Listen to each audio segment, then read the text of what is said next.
Hivi unalijua goli ambalo lilifungwa mapema zaidi katika historia ya mpira wa miguu, ama goli ambalo lilipatikana kwa haraka zaidi katika historia nzima ya mpira wa miguu? Na unajua kuwa goli hilo lilifungwa na dogo wa under 21? Well, leo naomba nikujulishe kuhusiana na hili. Katika ligi ya Saudi Arabia ya madogo wa under 21 na klabu ya Al Hilal, kulikuwa kuna dogo mmoja anajulikana kwa jina la Nawaf Al Abed.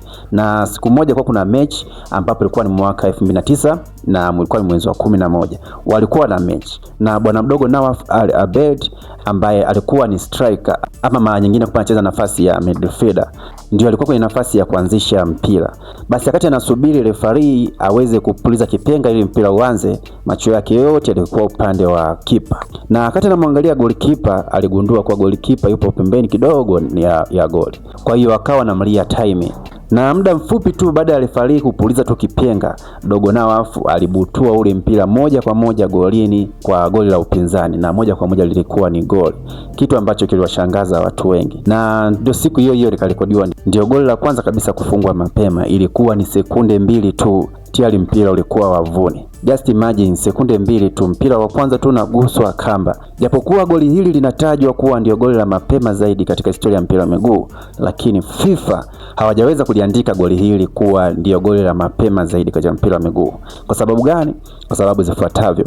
Inasemekana hii mechi haikuisha kwanza.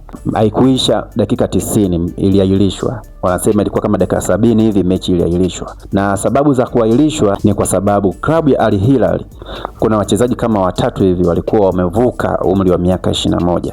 Mmoja alikuwa ameenda mpaka miaka 23, lakini wawili walikuwa wana miaka 22. Kulingana na kigezo hicho na vingine, ndio maana hili goli halijaweza kurekodiwa na FIFA kuwa ndio goli la mapema zaidi. Japo kuwa dogo Nawaf mwenyewe hakuwa amezidi miaka hiyo 21. Okay, natumaini umefurahi kuijua hii fact. Usiache kuminya like hapo chini, lakini pia usiache kutoa maoni yako. Unaonaje FIFA wamrekodi huyu dogo kuwa ndio aliyefunga goli la mapema zaidi duniani, ama ni vipi?